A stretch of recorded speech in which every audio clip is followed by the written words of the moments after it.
అందరికీ నమస్కారం అండి.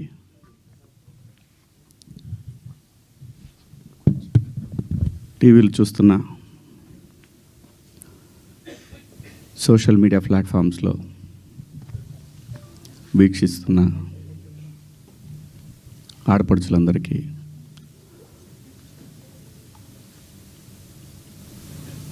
మొన్న మా దండోరా ఈవెంట్లో, ప్రీ రిలీజ్ ఈవెంట్లో నా స్పీచ్లో దొర్లిన అన్పార్లమెంటరీ వర్డ్స్ ఒక 2 పదాలకి నేను సిన్సియర్ అపాలజీస్ చెప్తున్నాను. ఆల్రెడీ చెప్పాను. మరీ ముఖ్యంగా ఈ అపాలజీస్ నేను చెప్పాల్సిన వ్యక్తులు ఎవరంటే, ఆ రోజు ఆ స్టేజీ మీద ఉన్న నా తోటి నటీనటులకు, ఆడబిడ్డలకు చెప్పాలి ఫస్ట్. ఆ పదాలు దొరలకూడదు. నా జీవితంలో ఎప్పుడు దొరలలా. అలాగా 30 సంవత్సరాలు అయింది ఇక్కడికి వచ్చి. నేను అన్ని సంవత్సరాలు పాలిటిక్స్లో ఉన్నా ఏ రోజు కూడా ఒక చిన్న మాట జగన్ గారినైనా, లేదంటే ఏ మహిళనైనా, లేదంటే ఏ పార్టీనైనా నా హద్దు దాటి మాట్లాడలా. అలాంటిది మరి భగవంతుడు ఎందుకో అలా దొర్లిపోయింది. నాకు కాన్షియస్ ఎలా మిస్ అయింది అనేది చాలా బాధపడ్డాను. నాకు తెలుసు, బయటికి రాగానే గెస్ట్తో అన్న, అబ్బాయి దొర్లేసానన్న. సో దానికి మీ అందరికీ సిన్సియర్ అపాలజీస్ చెప్తున్నాను, ఆ 2 పదాలకి, నా ఆడబిడ్డలకి.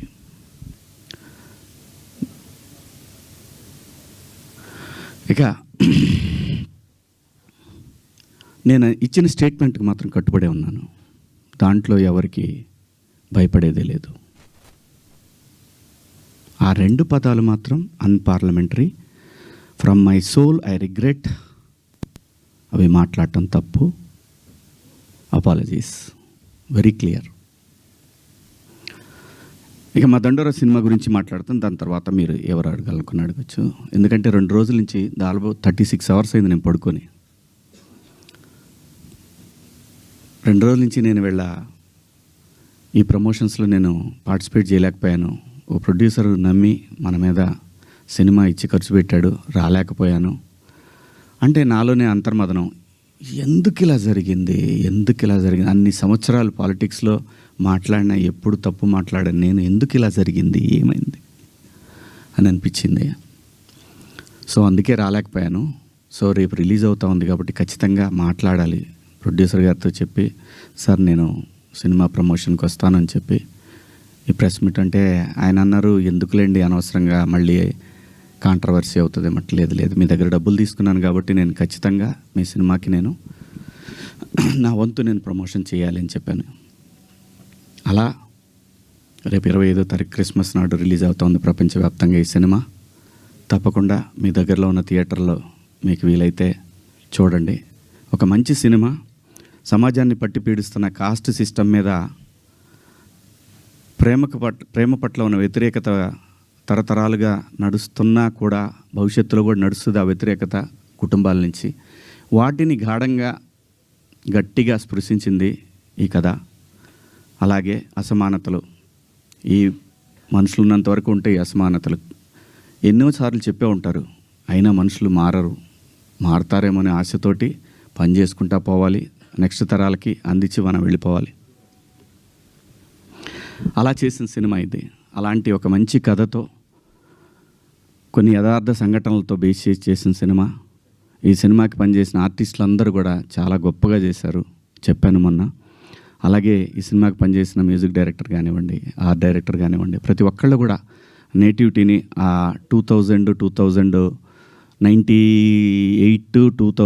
2000 ఇంకా అంతే 2005 ఆ మధ్యలో వచ్చినటువంటి ఇన్సిడెంట్లను బేస్ చేసుకొని ఒక చక్కటి లవ్ స్టోరీ విత్ కాస్ట్ని గట్టిగా చాలా గట్టిగా స్పృశిస్తూ చేసిన సినిమా ఇది.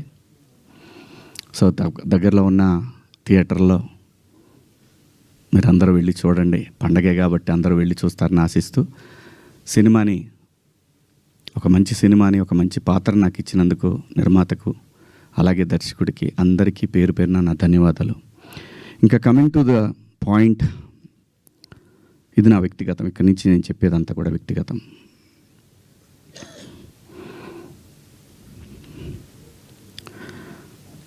నాకన్నా ముందు చాలామంది గొప్ప గొప్ప జర్నలిస్టులు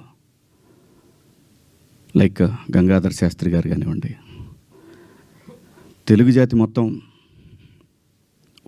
వాళ్ళ మాటల్ని వింటూ సంస్కృతిని ముందుకు తీసుకెళ్లాలనే ఆరాటంతో పనిచేస్తున్నటువంటి చాగంటి కోటేశ్వరరావు గారు, అలాగే గరికపాటి గారి ప్రవచనాల్లో స్త్రీ పట్ల, స్త్రీకున్న ప్రాముఖ్యత, వీటన్నిటి గురించి వాళ్ళు మాట్లాడే సందర్భంలో చాలామంది చాలా మాట్లాడారు.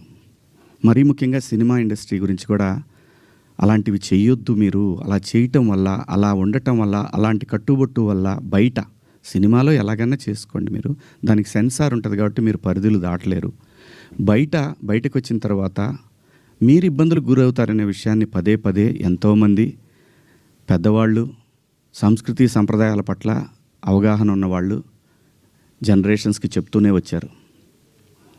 నేను అలా మాట్లాడటానికి ప్రధానమైన కారణం ఏంటంటే, లూలు మాల్లో నిధి అగర్వాల్ తను పడ్డ వేదన,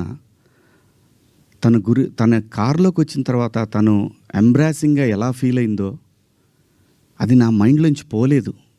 వారం రోజులవుతున్నా నా మైండ్లోంచి పోలా. ఆ తర్వాత ఇమీడియట్గా సమంత గారి మీద, తెలుగు సినిమాలో నేను ఈ ఇండస్ట్రీకి వచ్చిన తర్వాత 90% ఆర్టిస్టులు, ఫీమేల్ ఆర్టిస్టులు ఎప్పుడు కూడా లైక్ రమ్యకృష్ణ గారు కానివ్వండి, జయసుధ గారు కానివ్వండి, విజయశాంతి గారు, వీళ్ళు కట్టుకున్న శారీస్ మీద, వీళ్ళు వేసుకున్న డ్రెస్సుల మీద షాపుల్లో అమ్మేసేవాళ్ళు అనమాట. నేను ఎవరిని ఈ డ్రెస్సులు వేసుకోండి, ఆ డ్రెస్సులు వేసుకోండి, మీరు కప్పేసుకోండి అని నేను చెప్పలేదండి. నేనెవరిని చెప్పడానికి? సమాజంలో ఏ రుగ్మత వచ్చినా కానీ సమాజం సినిమా వల్ల చెడిపోతుంది, మీరు వేసుకునే డ్రెస్సుల వల్ల చెడిపోతుంది, మీ సినిమా వల్లనే ఈ ప్రపంచం నాశనం అవుతుందనే మాటలు వింటూ ఉన్నాం. కాబట్టి తరచూ ఇక్కడే బతికి, ఇక్కడే నా కుటుంబాన్ని ముందుకు తీసుకెళ్తూ, నా పిల్లల్ని చదివించుకుంటూ, ఇక్కడ వచ్చిన డబ్బులతో చదివించుకుంటూ, సినిమాని ఎవరు అనకూడదు అనే పంతాలో మనం ఎందుకు వాళ్ళకి అవకాశం ఇవ్వాలనేటటువంటి ఆలోచనతో నేను ఆ సందర్భంలో వచ్చిన మాటల్లో నాకు ఇప్పటికి కూడా నాకు నమ్మబుద్ధి కావట్లేదు. నేను ఆ 2 పదాలు నాకు ఎందుకు వచ్చినాయని. ఇందాక మన జర్నలిస్ట్ మిత్రులకి నేను నా ఫోన్లో ఉన్న మెసేజ్లు చూపించాను. ఏమని? ఫస్ట్ నేను అపాలజీ చెప్పింది నా భార్యకి. వెంకట గారు మీరు చూశారు కదా, ఎన్ని గంటలకండి? నైటు 1:30కి. 11:18 మా వాడికి నాకే ఎందుకో కొట్టింది, ఏది జారింది, క్షమాపణ చెప్దామని చెప్పి బాత్రూంలో, ఇంట్లో వాళ్ళందరూ బాధపడుతుంటే బాత్రూంలో షూట్ చేసి నేను మా వాడికి పంపించా. అది మీకు కూడా వినిపించాను వెంకట గారు, వేణు మీకు వినిపించాను. ఈ వీడియో కాదు, ఇప్పుడు చూస్తున్న వీడియో కాదు, అంతకుముందే ఆ వీడియో 11:18 ఉంది. నేను మా ప్రసాద్కి పంపించా, వేసేద్దాం అబ్బా ఎందుకని. అది అందరూ ఫ్లోలో వెళ్ళిపోయింది, పెద్దగా ఏమీ లేదు, ఎందుకు కెలుక్కోవటం అన్నారు. సో కర్మ ఎలా కాలిందో తెలీదు, కర్మ ఎవరిని వదిలిపెట్టదు. అలా ఆ సందర్భంలో నేను వాడిన 2 పదాలు తప్ప నేను గమనించానండి. నైటు 11 o'clock తర్వాత 12 తర్వాత మీరు చూసుకోండి, 12:01 తర్వాత కొన్ని ట్వీట్లు వెళ్తూ ఉన్నాయి. ఎవరికి ట్యాగ్ అవుతూ ఉన్నాయి?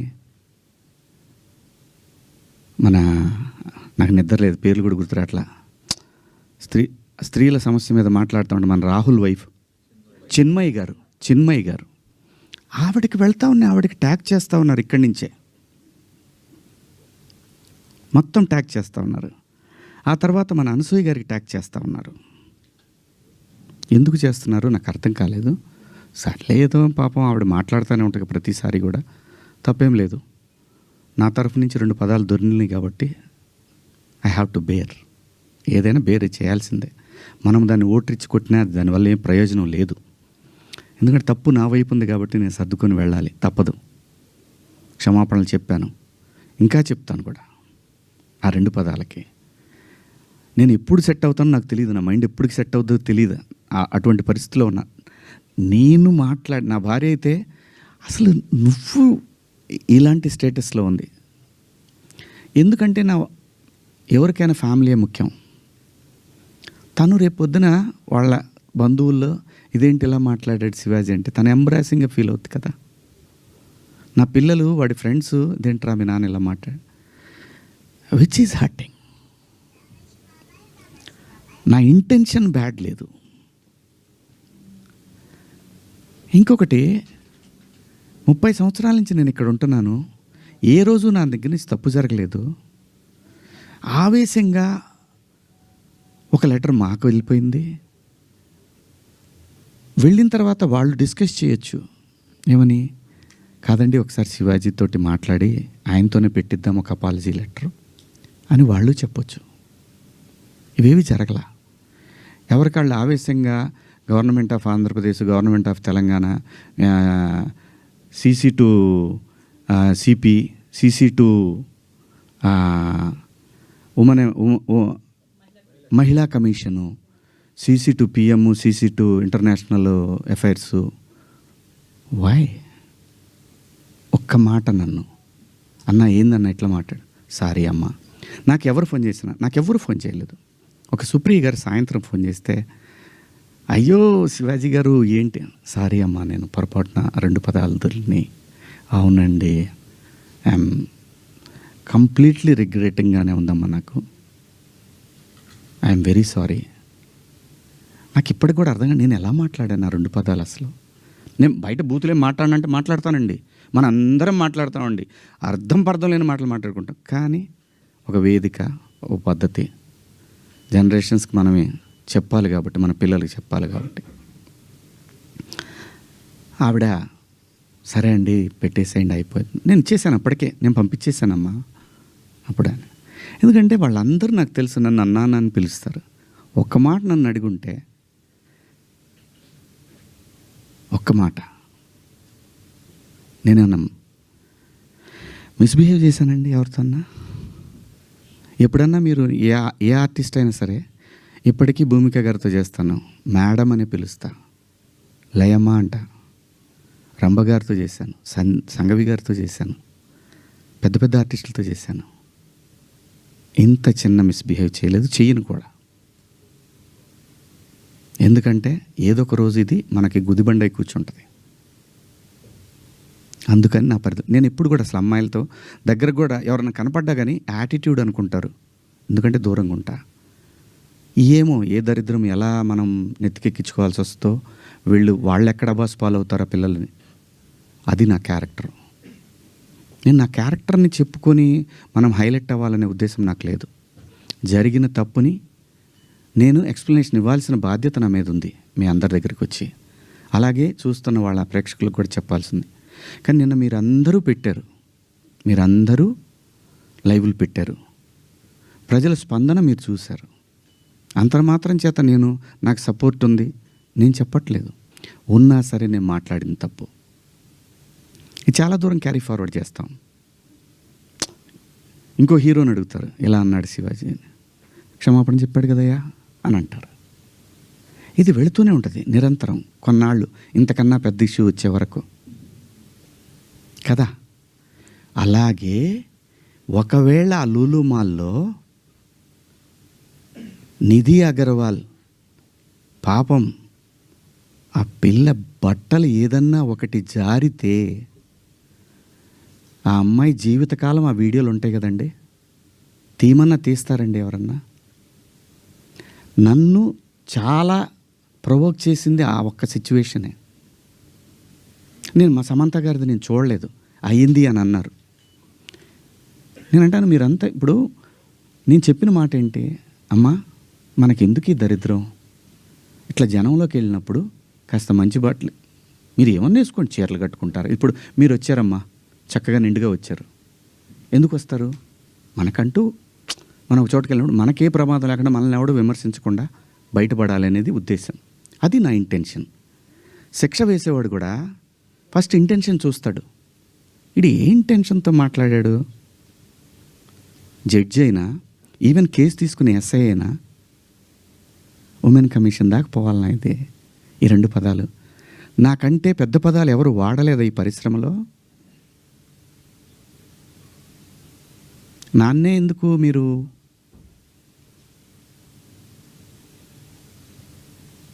ఎందుకు నేనేం చేశాను?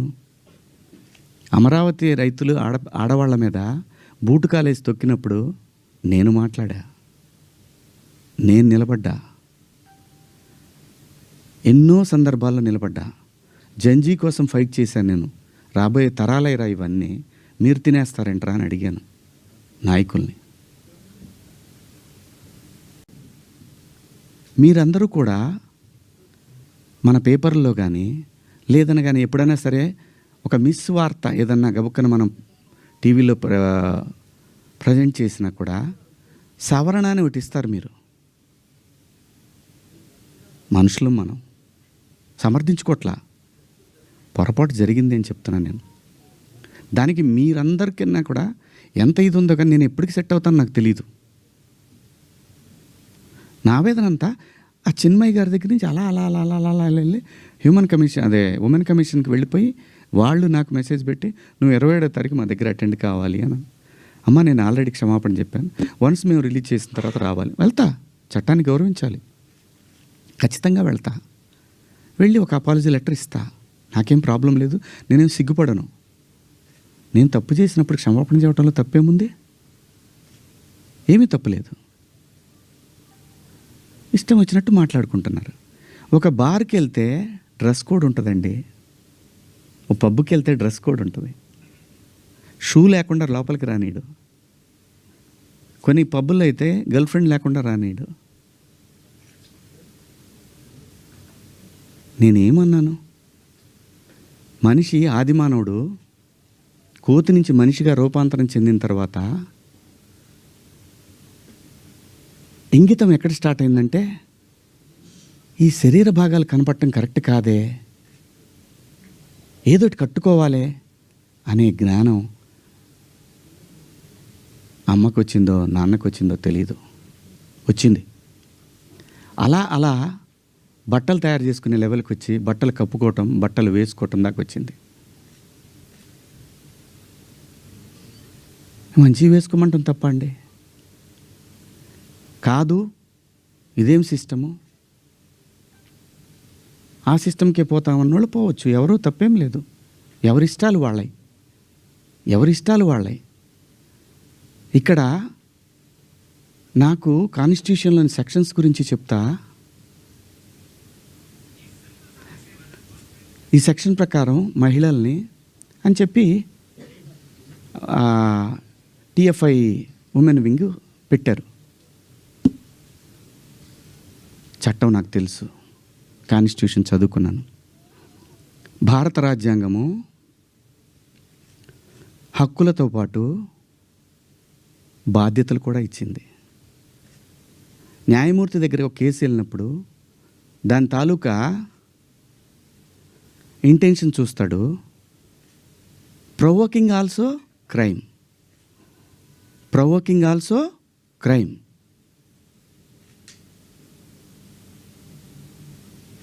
చాలామంది పెద్దవాళ్ళు, మన సీనియర్ సిటిజన్స్ అందరూ కూడా ఎందుకు అలా మాట్లాడతారు అంటే నెక్స్ట్ జనరేషన్కి వాళ్ళ సంస్కృతిని క్యారీ ఫార్వర్డ్ చేసి వెళ్తున్నారు. వేసుకుంటారా వేసుకోరా మీ ఇష్టం అమ్మ, నేనెవరిని చెప్పటానికి. అలా పోయినప్పుడు ఆ పిల్ల ఇబ్బంది పడితే అది చూసి తట్టుకోలేక మాట్లాడానే తప్ప ఎవరే బట్టలు వేసుకుంటే నాకేంటండి. పోనీ మీరు ఎవరన్నా ఆ పిల్లకి అండగా నిలబడ్డారమ్మా? ఒక్కళ్ళన్నా నిలబడ్డారండి? ఇది తప్పు, ఇంతమంది ఒక ఆడపిల్ల మీద దాడి చేయటం అని మాట్లాడారా? ఆ బిడ్డ కోసమే నేను మాట్లాడాను. రేపొద్దున మన తెలుగు యాంకర్లు కానీ మన ఆర్టిస్టులు కానీ